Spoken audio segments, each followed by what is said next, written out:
بسم اللہ الرحمن الرحیم۔ الحمد للہ رب العالمین والصلاة والسلام علی نبینا محمد وآلہ وصحبہ اجمعین، واشہد ان لا الہ الا اللہ وحدہ لا شریک لہ واشہد ان محمدا عبدہ ورسولہ، اما بعد۔ معزز سامعین، برادران اسلام اور پردہ نشین ماؤں اور بہنوں، رمضان المبارک کا یہ مقدس مہینہ اپنی تمام تر رحمتوں، برکتوں اور مغفرتوں کی بہاریں لٹاتا ہوا اب اپنے آخری اور انتہائی قیمتی عشرے میں داخل ہو چکا ہے۔ آج کے اس پرفتن دور میں جبکہ امت مسلمہ ہر سو مصائب اور آزمائشوں کی بھٹی سے گزر رہی ہے، ہمارے لیے اس سے بڑھ کر کوئی جائے پناہ نہیں کہ ہم خالص کتاب و سنت اور فہم سلف صالحین کے دامن سے وابستہ ہو جائیں۔ آج کی اس 20ویں نشست میں ہم ان 4 نہایت حساس فکری اور عملی کوتاہیوں کا علمی و تحقیقی جائزہ لیں گے جو ہماری مساجد، ہماری دعاؤں اور ہماری عبادات میں در آئی ہیں۔ دین اسلام محض جذبات کی رو میں بہنے کا نام نہیں، بلکہ یہ اطاعت رسول صلی اللہ علیہ وسلم میں کامل سپردگی اور دلائل شرعیہ کے سامنے سر تسلیم خم کر دینے کا نام ہے۔ آئیے ہم اپنے اعمال کو نبوی کسوٹی پر پرکھتے ہیں۔ حضرات گرامی، سید الانبیاء صلی اللہ علیہ وسلم کی زبان مبارک سے نکلنے والا ہر لفظ جوامع الکلم کا شاہکار ہے۔ شریعت مطہرہ کا یہ ایک مسلمہ اصول ہے کہ عبادات اور مسنون اذکار میں ہو بہو انہی الفاظ کا التزام کیا جائے جو اللہ کے رسول صلی اللہ علیہ وسلم سے ثابت ہے۔ اپنی طرف سے بظاہر خوبصورت لگنے والے الفاظ کا اضافہ کرنا، خواہ نیت کتنی ہی نیک کیوں نہ ہو، منہج سلف کے خلاف ہے۔ اس کی سب سے بڑی مثال شب قدر کی وہ مشہور دعا ہے جو نبی کریم صلی اللہ علیہ وسلم نے سیدہ عائشہ رضی اللہ عنہا کو سکھائی تھی۔ ام المومنین سیدہ عائشہ رضی اللہ عنہا بیان فرماتی ہیں کہ میں نے نبی کریم صلی اللہ علیہ وسلم سے پوچھا، اے اللہ کے رسول، اگر مجھے معلوم ہو جائے کہ کون سی رات شب قدر ہے تو میں اس میں کیا دعا مانگوں؟ آپ صلی اللہ علیہ وسلم نے فرمایا، قولی اللہم انکا عفو تحب العفو فاعف عنی۔ تم یہ پڑھو، اے اللہ، بلا شبہ تو بہت زیادہ معاف کرنے والا ہے، تو معاف کرنے کو پسند فرماتا ہے، بس تو مجھے معاف فرما دے۔ لیکن انتہائی افسوس کا مقام ہے کہ ہمارے بہت سے ائمہ کرام اور عوام الناس نے اس مسنون دعا میں اپنی طرف سے کریم کے لفظ کا اضافہ کر لیا ہے اور وہ پڑھتے ہیں، اللہم انکا عفو کریم تحب العفو فاعف عنی۔ یاد رکھیے، شریعت میں سب سے افضل اور اکمل طریقہ یہی ہے کہ نبوی الفاظ کی ہو بہو پابندی کی جائے اور اس میں کوئی اضافہ نہ کیا جائے۔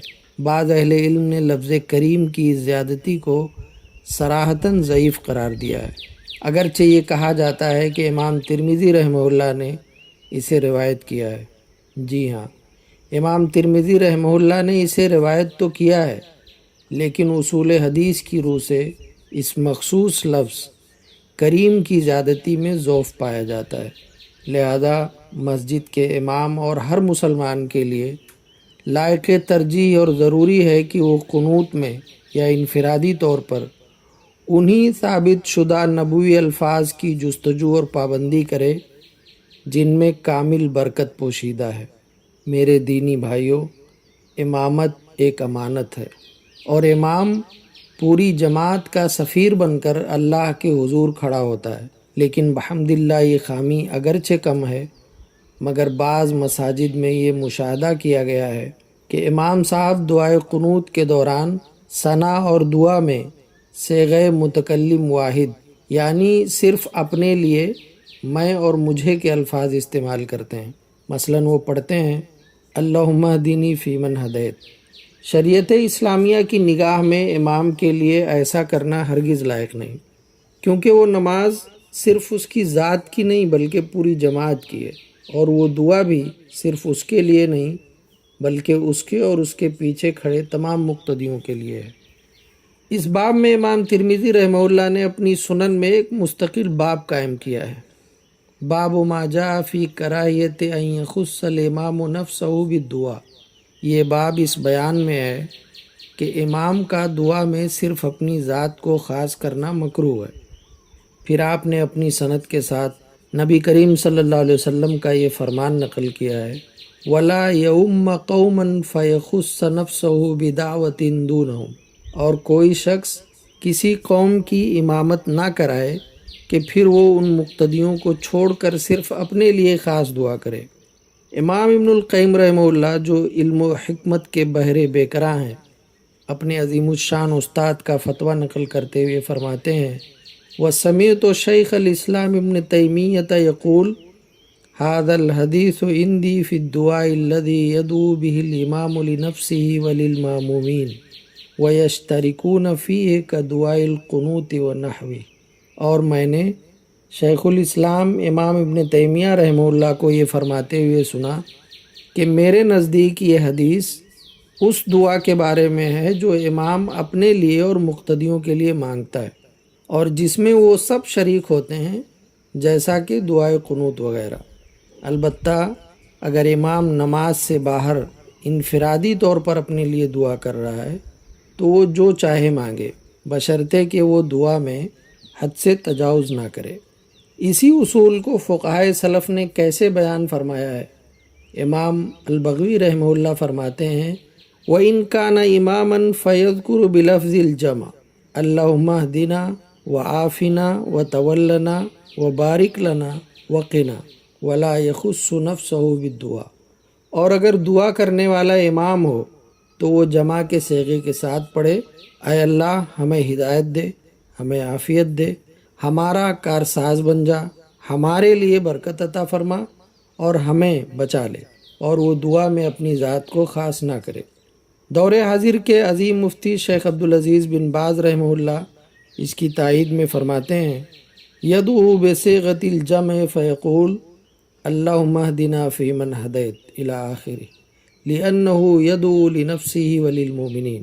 وہ جمع کے صیغے سے دعا کرے اور کہے، اے اللہ ہمیں ان لوگوں کے ساتھ ہدایت دے جنہیں تو نے ہدایت دی ہے، آخر تک، کیونکہ وہ در حقیقت اپنے لیے بھی اور تمام مومنوں کے لیے بھی دعا کر رہا ہے۔ حضرات گرامی، آج کل سوشل میڈیا اور انٹرنیٹ کے دور میں ایک نہایت ہی معمولی اور واضح فقہی مسئلے پر اس قدر افراط و تفریط اور تشدد برتا جا رہا ہے کہ بعض مساجد میں نوبت جھگڑوں تک پہنچ گئی ہے۔ ایک بھائی نے تو پریشان ہو کر یہاں تک پوچھ لیا کہ کیا میں مسجد جانا ہی چھوڑ دوں؟ مسئلہ یہ ہے کہ جب امام وتر کی آخری رکعت میں بلند آواز سے دعائے قنوت اللہم اہدنا فیمن ہدیت پڑھتا ہے تو کیا پیچھے کھڑے مقتدی اس پر آمین کہیں گے یا خاموش رہیں گے یا ساتھ ساتھ خود بھی دعا پڑھیں گے؟ یاد رکھیے، یہ کوئی نیا مسئلہ نہیں جس پر آج فتویٰ تلاش کیا جائے، بلکہ یہ صدیوں پرانا مسئلہ ہے جس پر فقہائے سلف کی ایک بڑی جماعت شافعیہ، حنابلہ اور محققین امت کا اتفاق ہے۔ شرعی حکم یہ ہے کہ امام کے پیچھے قنوت وتر کی دعا پر بآواز بلند آمین کہنا نہ صرف جائز بلکہ مستحب عمل ہے۔ آئیے اس مسئلے کو دلائل شرعیہ اور اقوال سلف کے آئینے میں دیکھتے ہیں۔ پہلی دلیل، نبی کریم صلی اللہ علیہ وسلم نے مسلسل 1 ماہ تک 5 نمازوں میں قنوت نازلہ کا اہتمام فرمایا تھا۔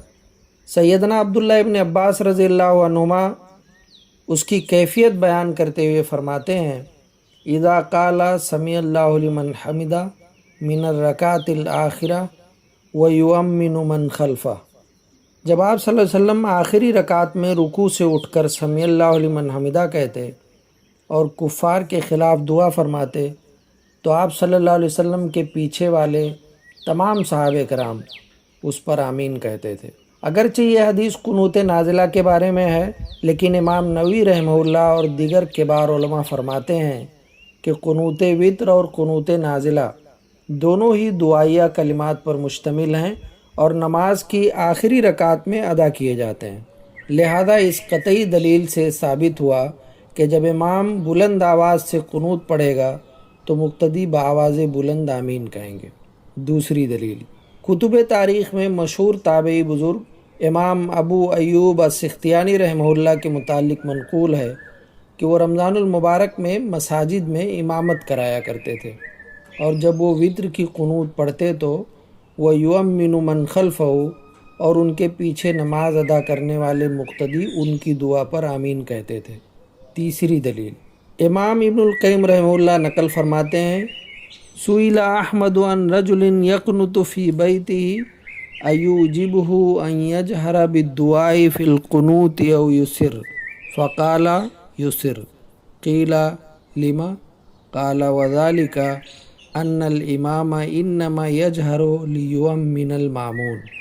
امام احمد بن حنبل رحمہ اللہ سے پوچھا گیا کہ جو شخص اکیلا اپنے گھر میں قنوت پڑھے، کیا اس کے لیے بلند آواز سے پڑھنا بہتر ہے یا آہستہ؟ تو آپ رحمہ اللہ نے فرمایا آہستہ آواز سے پڑھے۔ پوچھا گیا ایسا کیوں؟ آپ نے کمال حکمت بیان کرتے ہوئے فرمایا وہ اس لیے کہ امام کا بلند آواز سے قنوت پڑھنا مقصود ہی اس لیے ہوتا ہے تاکہ پیچھے کھڑے مقتدی اس کی دعا پر آمین کہہ سکیں۔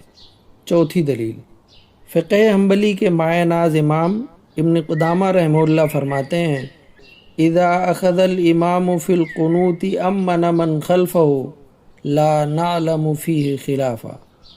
جب امام قنوت شروع کرے تو اس کے پیچھے والے آمین کہیں، اور اس مسئلے میں ہمارے علم کے مطابق علماء کے مابین کوئی اختلاف نہیں ہے۔ نیز امام ابن قدامہ رحمہ اللہ فرماتے ہیں کہ یہی بات امام اسحاق بن راہویہ رحمہ اللہ نے کہی ہے، اور قاضی ایاز مالکی رحمہ اللہ فرماتے ہیں وَإِن دَعَوْا مَعَهُ فَلَا بَأْسَ، اور اگر مقتدی امام کے ساتھ ساتھ خود بھی دعا پڑھ لیں تو اس میں بھی کوئی حرج نہیں۔ اور جب امام احمد بن حنبل رحمہ اللہ سے پوچھا گیا کہ اگر کسی وجہ سے امام کی آواز مجھ تک پہنچ رہی ہو تو کیا میں دعا کروں؟ تو انہوں نے فرمایا نعم، فَيَرْفَعُ يَدَيْهِ فِي حَالِ الْقُنُوتِ، ہاں بالکل دعا کرو، اور قنوت کی حالت میں اپنے ہاتھ بھی اٹھاؤ۔ واضح رہے کہ قنوت میں ہاتھ اٹھانے کے معاملے میں وسعت اور گنجائش ہے۔ صحابہ کرام رضی اللہ عنہم سے ہاتھ اٹھانا بھی ثابت ہے اور نہ اٹھانا بھی۔ سیدنا عبداللہ ابن مسعود رضی اللہ عنہ سے دونوں عمل منقول ہیں، لہذا جو ہاتھ اٹھائے وہ بھی درست ہے اور جو نہ اٹھائے وہ بھی درست ہے۔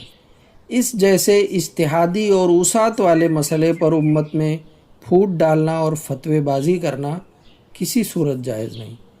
پانچویں دلیل، دور حاضر کی مستند ترین علمی کمیٹی اللجنۃ الدائمہ سعودی عرب اور دیگر کبار علماء جیسے شیخ ابن باز اور شیخ ابن عثیمین رحمہم اللہ نے بھی یہی فتویٰ دیا ہے، یشرع التامین علی الدعاء فی القنوت وعند الثناء علی اللہ سبحانہ وتعالی یکفیہ السکوت۔ قنوت کی دعا پر آمین کہنا مشروع اور جائز ہے، البتہ جب امام اللہ تعالیٰ کی حمد و ثنا بیان کر رہا ہو، جیسے انک تقضی ولا یقضی علیک، تو اس وقت مقتدی کے لیے صرف خاموش رہنا ہی کافی ہے۔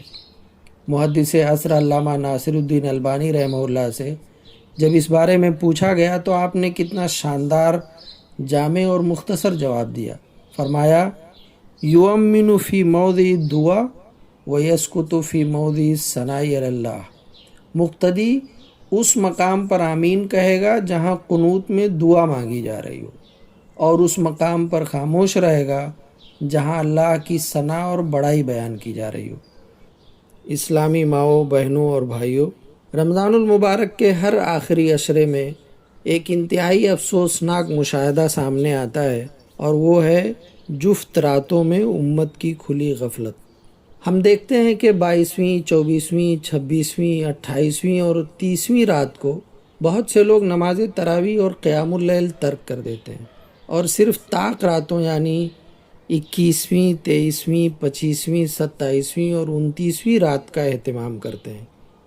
طاق راتوں میں تو مساجد کھچا کھچ بھری ہوتی ہیں، لیکن جفت راتوں میں نمازیوں کی تعداد آٹے میں نمک کے برابر رہ جاتی ہے۔ اے اللہ کے بندو، ذرا سوچو، اگر یہ بات حتمی اور یقینی بھی ہو کہ شب قدر صرف طاق راتوں میں ہی ہوتی ہے، تب بھی تم نے جفت راتوں میں فرائض مع صلاۃ تراویح اور قیام کو ترک کر کے اپنے آپ کو کس قدر عظیم اجر سے محروم کر لیا۔